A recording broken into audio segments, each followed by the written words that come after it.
Hello student, আজ আমরা রৈখিক প্রোগ্রাম বিধি বা যেটাকে বলা হবে লিনিয়ার প্রোগ্রামিং প্রবলেম, এই রৈখিক প্রোগ্রাম বিধি নিয়ে আলোচনা করব।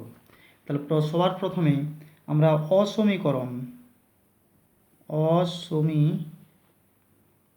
অসমীকরণ এটি আমাদের জানা দরকার, যেটা আমরা 11-এ অলরেডি করে এসেছি।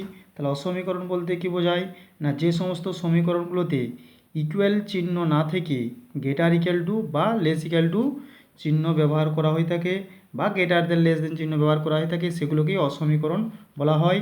যেমন 2x + 3y greater equal two 5 বা x + y less equal two 3। ঠিক আছে, তাহলে এই সমস্তগুলোকে অসমীকরণ বলা হবে। তাহলে এই অসমীকরণগুলো আমরা জানি। তাহলে এইখানে আবার এই অসমীকরণ যেটা লেখা হয়েছে এগুলো হচ্ছে আবার রৈখিক হয়, অর্থাৎ লিনিয়ার।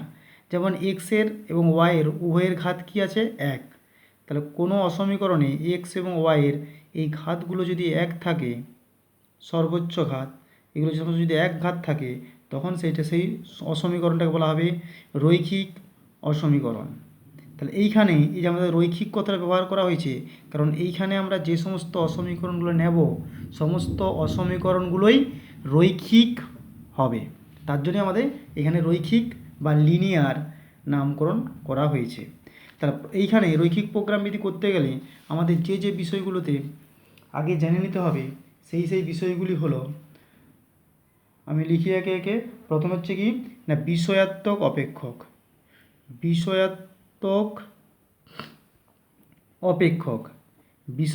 অপেক্ষক কোনটা? না, ধরলাম একটা জেড সমান কী হবে? এক্স প্লাস বিওয়াই একটা দেওয়া আছে, এটাকে আমি এভাবে লিখতে পারি এক্স প্লাস বিওয়াই সমান এটাকে F of x comma YO লিখতে পারি। তার মানে কি এক্স এবং ওয়াইয়ের একটি অপেক্ষক, সেটা কীরকম লিখলাম? X plus by. ঠিক আছে, এইখানে এই যে অপেক্ষক, এই অপেক্ষকেরই চরম বা অবম মান নির্ণয় করা হয়ে থাকে। এর উপরেই আমাদের সমস্ত প্রোগ্রাম বিধিটি নির্ভরশীল, তাই এই অপেক্ষকটিকে আমরা বিষয়াত্মক অপেক্ষক বলবো। এরপরে আমাদের যেটা জানা দরকার 3 নম্বরে বাধা গোষ্ঠী। যেমন বাধা গোষ্ঠী কোনগুলো? কতগুলো বাধা গোষ্ঠী লিখলাম, যেমন লিখলাম a1x b1y greater equal to c1, a2x b2y less equal to c2। আর আবার হয়তো এরকম লিখলাম যে x y greater equal to 0। তাহলে এইগুলো যেগুলো লিখেছি, এই যে a1x plus b1 greater equal to c1, a2x plus b2y greater less equal to c2, এগুলো কি একটা অসমীকরণ। এই অসমীকরণগুলোকে বলা হবে বাধা গোষ্ঠী বা কনস্ট্যান্ট। এগুলো হচ্ছে বাধা গোষ্ঠী, যে অসমীকরণগুলোকে নিয়ে দেওয়া থাকবে সেই অসমীকরণগুলো হচ্ছে বলা হয় বাধা গোষ্ঠী।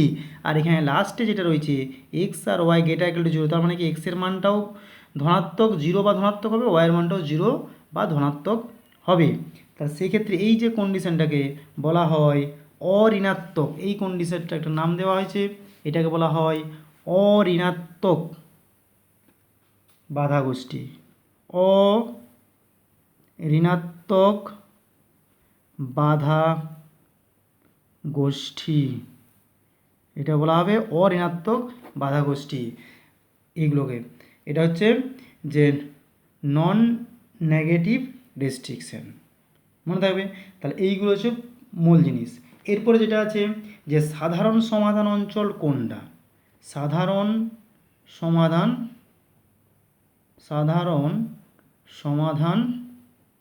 অঞ্চল, এটা আমাদের জানতে হবে। আচ্ছা, সাধারণ সমাধান অঞ্চল বলতে কি?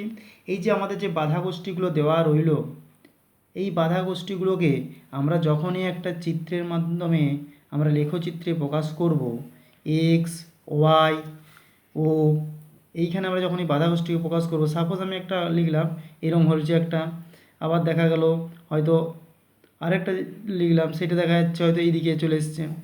ঠিক আছে, তারপরে আমরা যে সমীকরণটা লিখছি দেখলাম যে সাধারণত এই অঞ্চলটি পেলাম। এই যে দুটো দেওয়া আছে এই দুটো অসমীকরণ, এই অসমীকরণ এবং এই একটা 3 নম্বর সমীকরণ, এই অসমীকরণগুলো কাজে লাগিয়ে আমি একটি সাধারণ সমাধান অঞ্চল পেলাম, যেটার নাম দিলাম ও এ বি সি। এই যে অঞ্চলটা যেটা যা রেখাঙ্কিত করে দেখানো হয়েছে, এই যে অঞ্চলটা ও এ বি সি, এই অঞ্চলটি আমরা যেটা পেজ ভালো লক্ষ্য করো যে ও এ বি সি, এই যে অঞ্চলটা, তাহলে এই অঞ্চলটিকে বলা হবে সাধারণ সমাধান অঞ্চল। ঠিক আছে, তার মানে কি অসমীকরণগুলি দ্বারা সীমাবদ্ধ অঞ্চলটিকেই বলা হবে সাধারণ সমাধান অঞ্চল। আচ্ছা, এই সাধারণ সমাধান অঞ্চল কি কি হতে পারে না, সাধারণ সমাধান অঞ্চলটা একটা কি, এই যে অঞ্চলটা এটা হচ্ছে দু রকমের হতে পারে। সাধারণ সমাধান অঞ্চলটা দু রকমের হতে পারে, কি একটা হচ্ছে সীমাবদ্ধ অঞ্চল হতে পারে, একটা অসীমাবদ্ধ অঞ্চল হতে পারে। সীমাবদ্ধ হতে পারে আর একটা কি অসীমাবদ্ধ হতে পারে। এইখানে যেটা পেয়েছি কি, এটা সীমাবদ্ধ অঞ্চল। আবার অনেক সময় দেখা যাবে যদি এইরকম ধরনের অঞ্চলটা হয়ে যায়, হয়তো এইভাবে আমি পেলাম, তারপর দেখা গেলো এই ধারের অঞ্চলটা হচ্ছে, এই দিকের অঞ্চলটা, এই উপর দিকের অঞ্চলটা, এটা এক্স অক্ষ, এইটা সেখানে কি পেলাম, এটা ও, এইটা ওয়াই। ঠিক আছে, তাহলে এইখানে যে অঞ্চলটি দেখা যাচ্ছে, এই দিকের যে অঞ্চল লিখেছি এই অঞ্চলটা হচ্ছে, তখন সেটা কী হবে, অসীমাবদ্ধ, যার শেষ নেই, দিকে যেতেই থাকবে। তাহলে তখন সেটা হচ্ছে অসীমাবদ্ধ অঞ্চল, আর এটা হচ্ছে সীমাবদ্ধ অঞ্চল। এরপরে যেটা আরেকটা গুরুত্বপূর্ণ বিষয় আছে, সেটা হলো যে প্রান্তিক বিন্দু। প্রান্তিক বিন্দু, প্রান্তিক বিন্দু কোনগুলো না, এই যে একটা আমি এখানে যে অঞ্চলটি করেছি, এই যেখানে যে দেখিয়েছি যে ও এ বি সি, এই যে সীমাবদ্ধ অঞ্চলটা আমরা পেয়েছি, এই অঞ্চলটির যে প্রান্তবিন্দু কী আছে, ও আছে, এ আছে, বি আছে, সি আছে। তাহলে এই ও এ বি সি, এই বিন্দুগুলোকেই বলা হবে ও এ বি সি, এই বিন্দুগুলোকে বলা হবে প্রান্তিক বিন্দু। এইটার ক্ষেত্রে কী হবে, অসীমাবদ্ধ অঞ্চলেরও প্রান্তিক বিন্দু আমরা পাবো। এই যে এ একটা প্রান্তিক বিন্দু, এ একটা প্রান্তিক বিন্দু, আর এ একটা প্রান্তিক বিন্দু, এদিকে নেই, এদিকে চলে গেছে, এইদিকেও এর কোনো শেষ নেই। তার মানে আমরা যেটা 1 2 3টি, সেক্ষেত্রে আমরা 3টি প্রান্তিক বিন্দু পাচ্ছি। এইভাবে প্রান্তিক বিন্দুগুলো খুবই গুরুত্বপূর্ণ, যে প্রান্তিক বিন্দুগুলো অবশ্যই ভালোভাবে লিখতে হবে। তাহলে আমি এখানে যেটা বলেছি যে রৈখিক প্রোগ্রামবিধি কী, তাহলে রৈখিক প্রোগ্রামবিধির ক্ষেত্রে কী থাকবে, কতগুলো বাধা গোষ্ঠী থাকবে, অবশ্যই বাধা গোষ্ঠী দেওয়া থাকবে, তোমাদের বিষয়াত্মক অপেক্ষক দেওয়া থাকবে, বাধা গোষ্ঠী দেওয়া থাকবে। এরপরে সেখান থেকে আমাদের গ্রাফ তৈরি করে সাধারণ সমাধান অঞ্চলটা দেখাতে হবে, সাধারণ সমাধান অঞ্চল দেখিয়ে প্রান্তিক বিন্দুগুলো বের করাতে হবে। এবার প্রান্তিক বিন্দু পেয়ে গেলেই আমরা যে এখানে জেড নিয়েছিলাম, যে বিষয়ত্ব অপেক্ষক নিয়েছি, এই বিষয়ত্ব অপেক্ষকে সেই প্রান্তিক বিন্দুর মানগুলো বসাতে হবে। তাহলে জেড প্রথমে 0 বসাবো, তার একটা মান পাবো, জেড এ বিন্দুতে তার একটা মান পাবো, জেড বি বিন্দুতে তার একটা মান পাবো, এরপরে জেড সি বিন্দু, সেখানেও একটা মান বেরোবে। এবার দেখা গেলো জেড 0তে দেখা গেলো যে এখানে হচ্ছে 0 বেরোলো, এইখানে হয়তো 5 বেরিয়েছে, এইখানে 7 বেরিয়েছে, কিংবা আবার আচ্ছা এখানে ধরলাম 0 না করে এটা আচ্ছা ধরলাম যে 0 বেরোলো, এখানে 5 বেরিয়েছে, এখানে 7 বেরিয়েছে, আর হয়তো দেখা গেলো এইখানে তো এইখানেও 7 বেরিয়েছে। ঠিক আছে, তাহলে এই ক্ষেত্রে যদি বলি যে দেখা গেল, তাহলে যদি প্রবলেমটা যদি বলতো যে বিষয়ত্ব অপেক্ষকের চরম মান নির্ণয় করো, তখন কি হচ্ছে, এই দুটো দেখো চরম মান পাওয়া যাচ্ছে, এই দুটোতে চরম মান থাকছে দুটোতে। তা যখন যদি দুটো বিন্দুতে চরম মান থাকে, তখন বি তো চরম মান, সি তো চরম মান, তার মানে বি এবং সি এই দুটোতেই চরম মান। ঠিক আছে, তখন এই বি এবং সি এর সংযোজক সরলরেখার প্রত্যেকটি বিন্দুতেই কিন্তু ওই 7 মানটা বেরোবে। তার মানে তখন কি থাকছে, তখন অসংখ্য সমাধান থাকবে, সেক্ষেত্রে অসংখ্য সমাধান থাকবে। আর যদি বলা থাকে এটা যদি অবমানের প্রবলেম বলা হয়, তাহলে অবমান কোনটা, 0, তাহলে এটা হচ্ছে অবমান, এটি অবমান। তাহলে তখন অবমান কত হবে না 0 হবে। কোন বিন্দুতে না ও বিন্দুতে অবমান আছে। তাহলে এই ক্ষেত্রে কিন্তু সমাধানগুলো বিভিন্ন রকমের হতে পারে। কী কী হতে পারে না, একক সমাধান থাকতে পারে, একক সমাধান, একক সমাধান। 2 নম্বরে অসংখ্য সমাধান, অসংখ্য সমাধান। আর 3 নম্বরে কোনো সমাধান থাকবে না, কোনো সমাধান থাকবে না। তাহলে এই তিনটা ভালো করে দেখে নাও যে একক সমাধান মানে কি, যখন দেখবে কেবলমাত্র একটি মান বেরোবে, একটি মান, যদি চরম মান বলতো, যদি একটি চরম মান পেতাম তখন সেটি কেবলমাত্র একক সমাধান থাকবে। যদি অসংখ্য সমাধান কখন হবে, যেমন এখানে দেখা যাচ্ছে যে দুটো বিন্দুতে যদি একই মান চলে আসে তখন সেটাতে অসংখ্য সমাধান থাকবে। দুটো বিন্দুতে একই মান চলে এলে তখন অসংখ্য সমাধান থাকবে। ঠিক আছে, একক সমাধান কেবলমাত্র একটি বিন্দুতেই এক মানটি যদি পাই, চরম মান বা অবম মান, তখন সেটিকে একক সমাধান বলা হবে। আর কোনো সমাধান থাকবে না যদি কোনো সাধারণ সমাধান অঞ্চল না থাকে। যদি কোনো সাধারণ সমাধান অঞ্চল না পাই তখন কোনো সমাধান থাকবে না। সেক্ষেত্রে হয়তো দেখা যাচ্ছে এরকম ধরনের অঞ্চলটা হতে পারে, এদিকে গেল আবার এদিকে চলে গেলো, দেখলাম যে এই অঞ্চলটা এই বাইরে দিয়ে যাচ্ছে, এই অঞ্চলটা ভিতর দিকে যাচ্ছে, কোনো সাধারণ অঞ্চল নেই। এটার ক্ষেত্রে আলাদা, এটার ক্ষেত্রে আলাদা, দুটোর ক্ষেত্রে কোনো সাধারণ অঞ্চল পাচ্ছি না, কোনো সাধারণত থাকছে না। এই গ্রাফটা দুটো সম্পূর্ণ আলাদা, এই বাইরে দিকে চলে যাচ্ছে, ভিতর দিকে চলে যাচ্ছে। অসমীকরণের ক্ষেত্রে এই বাইরে এই দিকে চলে আসছে, তাহলে সেক্ষেত্রে কোনো সাধারণ অঞ্চল থাকছে না, সেক্ষেত্রে কোনো সমাধান পাওয়া যাবে না। বুঝা গেছে? তাহলে এইটা হচ্ছে রৈখিক প্রোগ্রাম বিধির কীভাবে আমরা সমস্যার সমাধান করব। এই রৈখিক প্রোগ্রাম বিধির ক্ষেত্রে আমাদের দু রকমের প্রবলেম হয়। একটা যে হচ্ছে কীভাবে আমরা রৈখিক প্রোগ্রাম বিধি গঠন করব, আরেকটা আমরা রৈখিক প্রোগ্রাম বিধি দেওয়া থাকবে সেটাকে সমাধান করব। এইখানে আমি যেটা বললাম রৈখিক প্রোগ্রাম বিধির সমাধান করার পদ্ধতি এবং রৈখিক প্রোগ্রাম বিধির যেটা গঠন সেটা পরে বলবো। আর একটু বলি যে এইখানে তোমাদের 5 নম্বরের প্রশ্ন পড়বে, একটি প্রশ্ন থাকবে যেটা 5 নম্বর থাকবে, এই রৈখিক প্রোগ্রাম বিধির গঠন একটা থাকবে অথবা সমাধান থাকবে, দুটোই পরীক্ষায় পড়বে, যে কোনো একটি করতে হবে। তার জন্য আমি বিশেষ করে যে সমাধান করাটার উপরে একটু বেশি করে জোর দিচ্ছি, যে যেহেতু তোমরা অসমীকরণগুলো 11-এ করে এসছো তাহলে খুব সহজেই গ্রাফটাকে তৈরি করতে পারবে।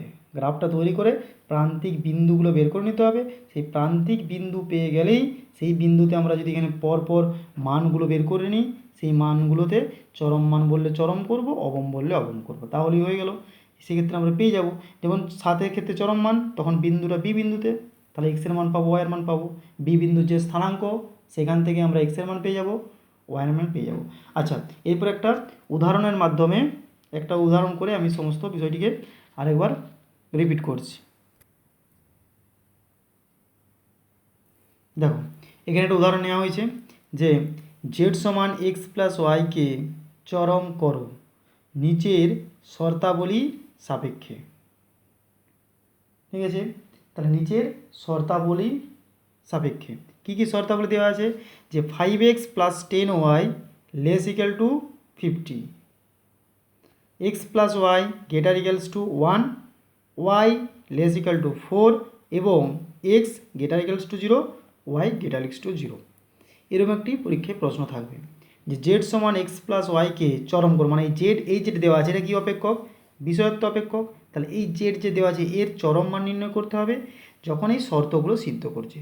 5x plus 10y less equal to 50, x plus y greater equal to 1, y less equal to 4, x greater equal to 0, y greater equal to 0। তাহলে এটা কীভাবে সমাধান করব, তাহলে প্রথমে দেখো যেটা করতে হবে আমি স্টেপ বাই স্টেপ একটু বলে দিই।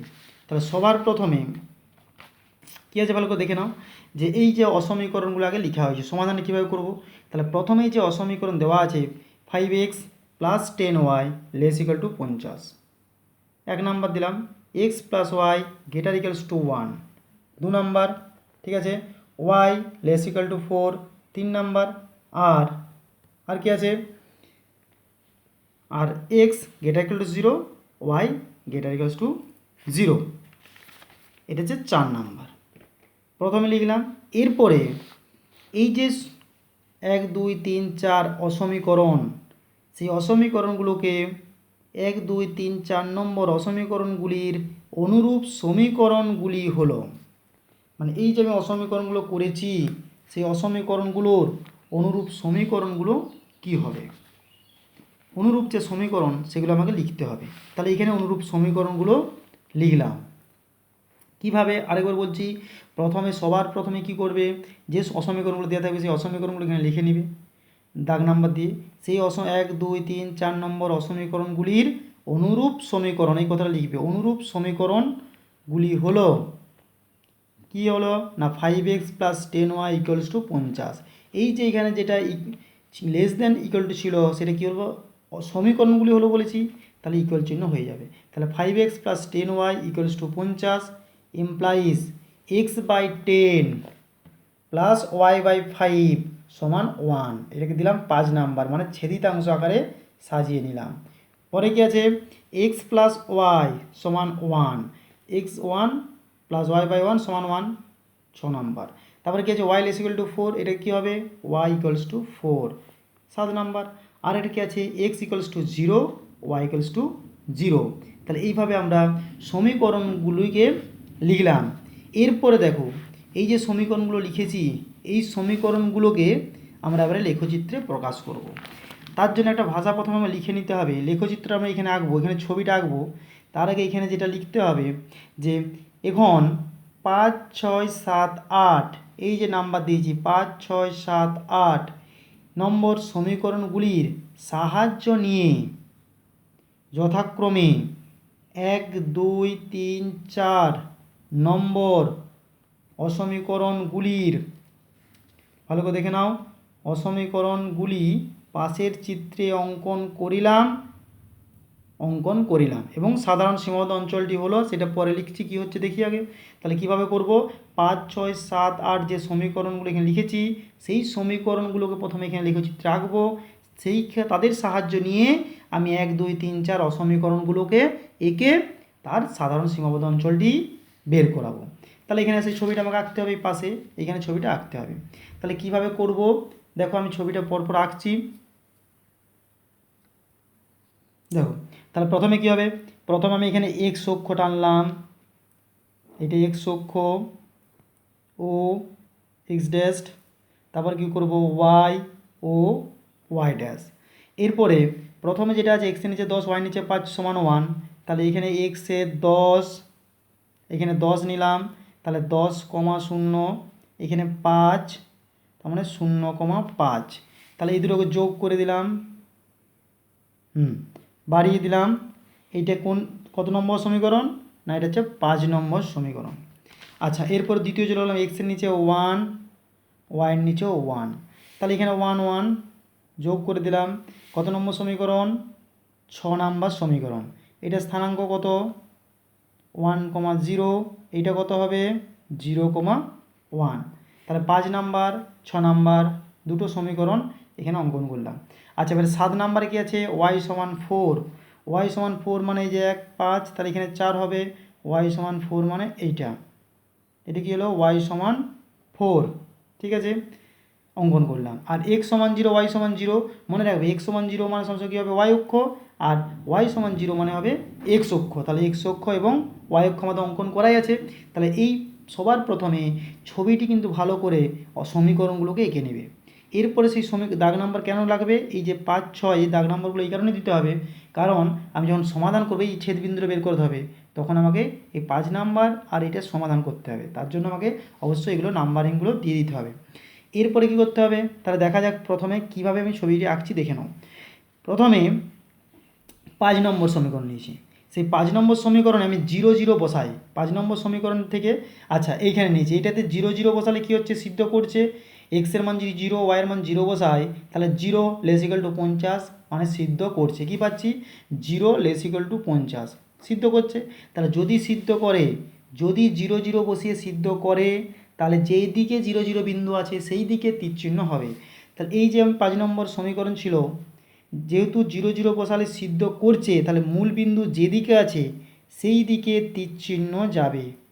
0, 0 বসিয়ে সিদ্ধ করছে বলে মূল বিন্দু যেদিকে আছে সেই দিকে এই সমীকরণটা তীর চিহ্নটা দিতে হবে, ঠিক আছে। আচ্ছা, 2 নম্বরে এখানে 0, 0 বসালে সিদ্ধ করছে না, কারণ 0 গ্রেটার ইকুয়াল টু 1 এটা সম্ভব নয়, সিদ্ধ করছে না। তার মানে এই যে সমীকরণ মূল বিন্দু যেটা, তার বিপরীত দিকে তীর চিহ্ন হবে, মূল বিন্দু দিকে যাবে না, যেহেতু সিদ্ধ করছে না মূল বিন্দু দিকে যাবে না, তার বিপরীত দিকে যাবে, ঠিক আছে। আচ্ছা, পরে দেখি, এরপরে যেটা হচ্ছে ওয়াই লেস ইকুয়াল টু 4, এটা দেখে বোঝা যাচ্ছে যে ওয়াইয়ের মান সবসময় 4 বা 4 থেকে কম, তার মানে ওয়াইয়ের মানটা সর্বোচ্চ 4, 4 থেকে কম, তার মানে নিচের দিকে তীর চিহ্ন হবে, এই দিকে তীর চিহ্ন হবে, হলো। আচ্ছা, আর যে দুটো পড়ে আছে এক্স গ্রেটার 0, ওয়াই গ্রেটার 0, মনে রাখবে এক্স গ্রেটার 0, ওয়াই গ্রেটার 0 সবসময় পরীক্ষায় থাকবেই। এইটা থাকা মানেই সবসময় কী হবে, এই দিকে একটা তীর চিহ্ন হবে আর উপর দিকে একটা তীর চিহ্ন হবে, তার মানে প্রথম পাদে।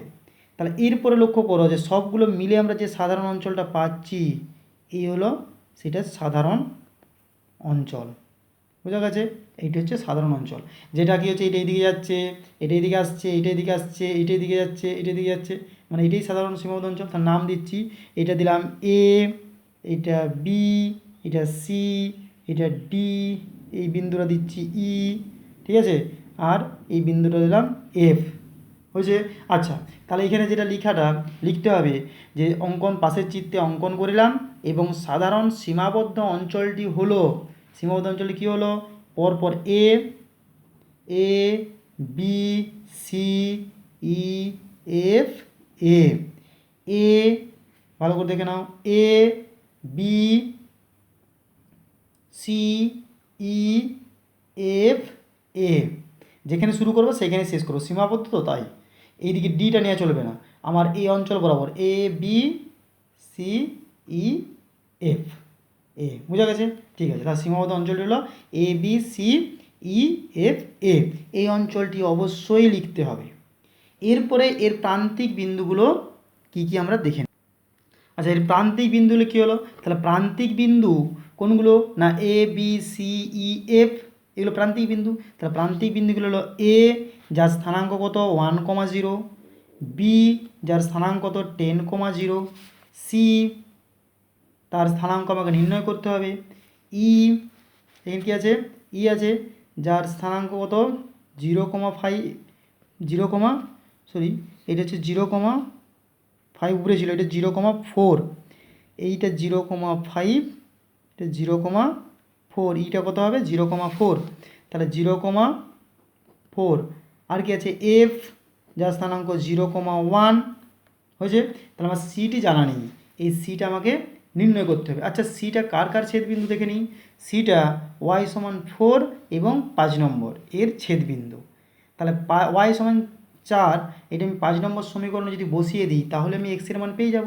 তাহলে সেক্ষেত্রে যদি বের করা তাহলে কত আসবে, 5 নম্বর সমীকরণে আমি যদি বসিয়ে দিই, এই যে 5 নম্বর সমীকরণে এখানে আমি ওয়াই সমান 4 যদি বসিয়ে দিই তাহলে কত হবে, 10 4 40, এদিকে 50 আছে, তাহলে 50 থেকে 40 বাদ কত হবে 10, 5x সমান 10, x সমান হবে কত 2। তাহলে এখান থেকে আমরা সহজে পেয়ে যাব যে এক্সের মান কত পাচ্ছি 2, আর ওয়াইয়ের মান তো কত দিয়েছে 4।